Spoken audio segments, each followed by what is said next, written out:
Olá, seja bem-vinda a Uma Boa Notícia para Eva, um estudo bíblico sobre resgatar o valor, a força e a missão de ser mulher no reino de Jesus.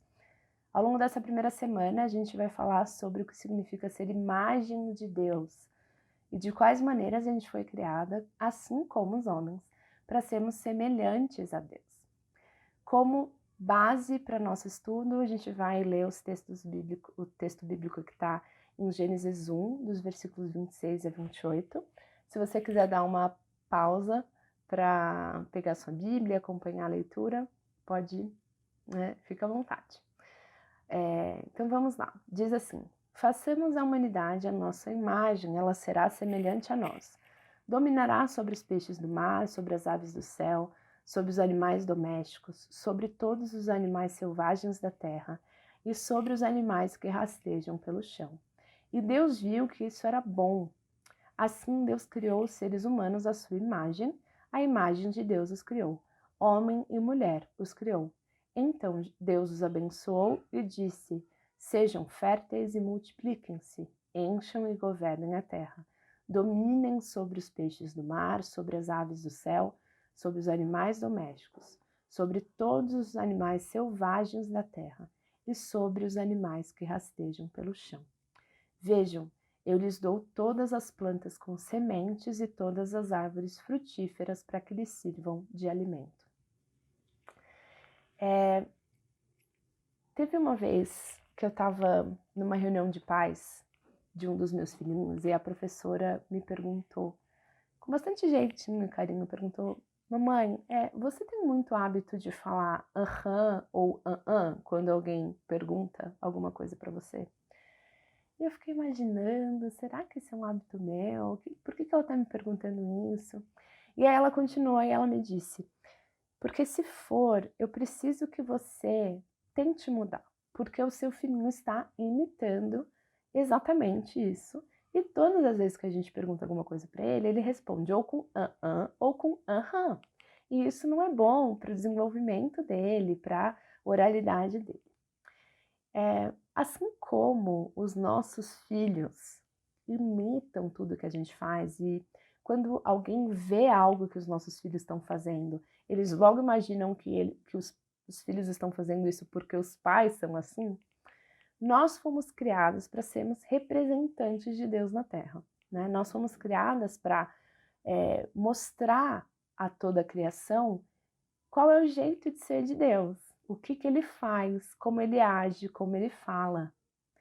Assim como o meu filhinho, né? Ele me vê e ele imita tudo que eu falo, tudo que eu faço, os meus gestos, as minhas gírias. Nós também fomos criados para sermos esse reflexo de quem Deus é e esses representantes de Deus na Terra. E a gente tem essa missão de representar bem Deus na Terra, né? De aumentar a boa fama de Deus. O que é a boa fama de Deus? É a glória de Deus, né? Nós fomos criados para sermos imagens que refletem a boa fama de Deus por onde quer que a gente for.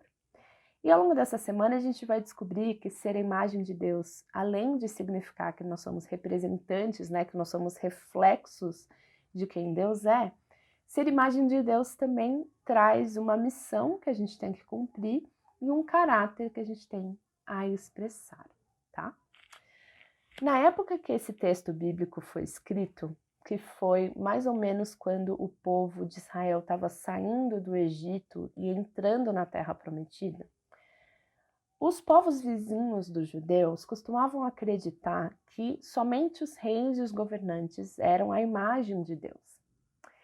Ser imagem dos deuses, né, significava ser o seu representante divino na Terra, e como seus representantes, essa minoria tinha privilégios e eram os meios pelos quais a vontade dos deuses era exercida sobre os outros que não tinham esse mesmo privilégio de serem imagens dos deuses, né? Então você consegue imaginar o quão impactante foi para esse povo de Israel ouvir um relato da criação que diz que todo ser humano é imagem de Deus, todo ser humano é representante de Deus e é governante de Deus na Terra? independente da classe social, independente do status, o fato de sermos imagem de Deus nos faz reis e rainhas sobre a terra. E a gente tem essa dignidade, essa glória de seres únicos dentro da criação de Deus. Únicos porque nós somos feitos de pó, mas somos feitos também de sopro divino, e nós somos feitos à imagem de Deus para a glória de Deus. Mas para além dessa questão da classe social e da inclusão de toda a humanidade, independente do status, né, social que essa pessoa tinha, tem algo que é muito interessante também a gente perceber, que esse texto diz que homem e mulher são imagem de Deus. No passado, por conta de uma palavrinha mal escolhida ali em uma tradução, muitas pessoas chegaram a acreditar que somente os homens eram imagem de Deus. Porque esse termo utilizado para a humanidade, que é o termo Adam, ele pode sim significar ser humano no singular, né? Então, quando lia-se façamos o ser humano a nossa imagem, lia-se façamos o homem a nossa imagem, mas essa mesma palavra pode se referir ao coletivo da humanidade. E na literatura hebraica é muito comum a gente encontrar textos com repetições de frases bem parecidas, né? Só que escritas um pouco diferente uma da outra, para reforçar o conceito que está sendo passado.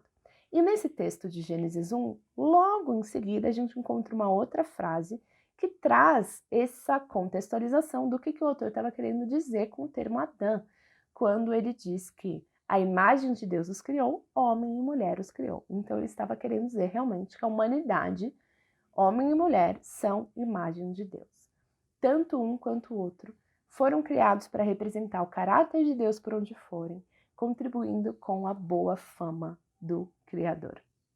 E um outro ponto importante que a gente precisa ressaltar é que homem é a imagem completa de Deus e a mulher é a imagem completa de Deus. Nós não somos duas metades que só formam a imagem de Deus quando em conjunto. Uma pessoa solteira continua sendo imagem completa de Deus e uma criança já é a imagem completa de Deus.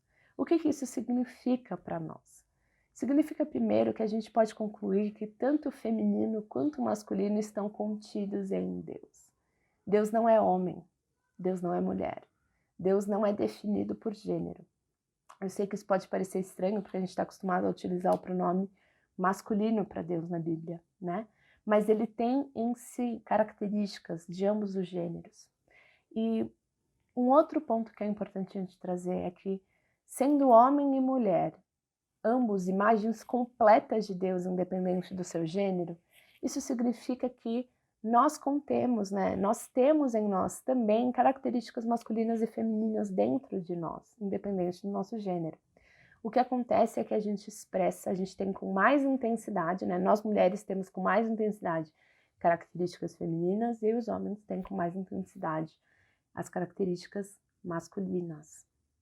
A gente tem a tendência a ver a vida sob uma ótica bastante dualista e separatista, né? Como se a evidência da presença de um aspecto tenha que excluir a presença de outro, que é diferente desse.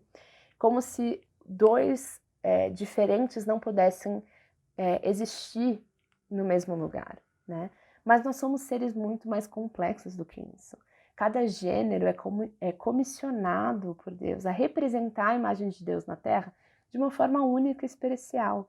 E dentro de um mesmo gênero, cada ser humano é singular. Não existe um ser humano igual ao outro. Cada um tem a sua impressão digital, cada um tem a sua identidade. E isso é ótimo, é uma ótima notícia. A gente vai ver ao longo dessa semana o porquê. Então, homem e mulher são os dois imagens de Deus, cada um é a imagem completa de Deus.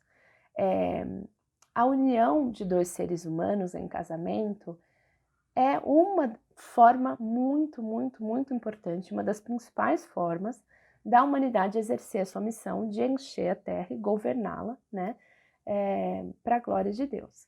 Mas não é a única e não é a forma como a gente se torna imagem de Deus, tá?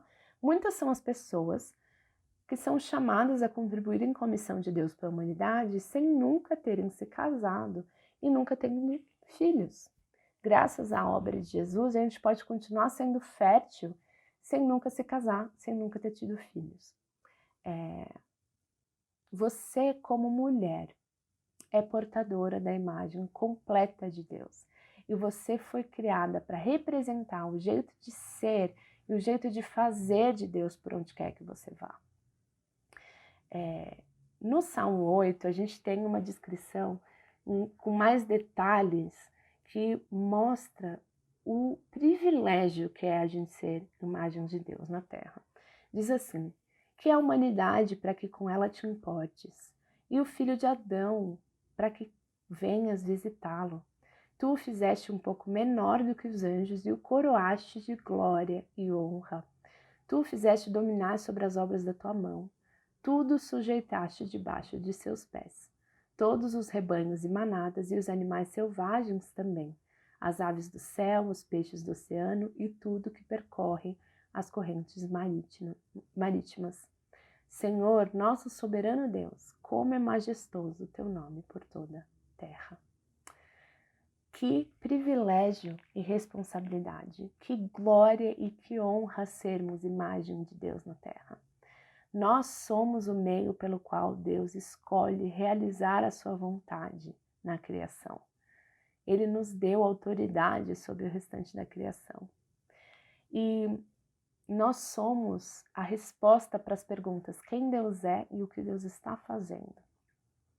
Nos mandamentos que Deus daria ao seu povo depois da queda, uma das prescrições eram: não façam imagem ou escultura de Deus.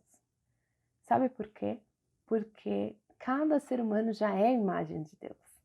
Ver o ser humano é ver o reflexo de Deus. Por mais que agora, corrompidos pelo pecado, a gente não esteja refletindo essa imagem da maneira mais adequada, isso não faz com que a gente tenha perdido a imagem de Deus em nós. E quando estamos em Cristo, nós estamos em restauração dessa imagem, a imagem do Filho, que é o ser humano perfeito, e a gente está sendo limpas, purificados para que a gente possa refletir essa perfeição novamente da imagem de Deus em nós. Eu acho que a gente corre o risco de não dar a devida importância ao que é ser imagem de Deus, porque a gente nunca parou a fundo para entender o que isso significa. Então, ao longo dessa semana, nos próximos vídeos, a gente vai se debruçar um pouquinho mais nesse termo e vai descobrir alguns aspectos que contribuem para a gente entender o que significa ser imagem de Deus, tá? Como eu já tinha explicado, a cada semana a gente vai liberar um material de apoio. No material de apoio a gente vai ter textos bíblicos complementares para você se aprofundar nesse tema. E a gente vai ter sempre perguntas que a gente quer que você responda por escrito. Para você mesmo, é claro, né? Mas é uma forma de você aprender aquilo que foi dito de maneira diferente e trazer aplicações para a tua vida, para você pensar em como que tudo aquilo que tem sido falado se aplica à tua vida, tá bom? Não deixe de entrar no grupo do Telegram para a gente conversar a respeito de tudo aquilo que a gente está falando aqui e de compartilhar com as suas amigas para também poderem entrar na nossa conversa e nos nossos estudos, ok? Então, até o próximo vídeo.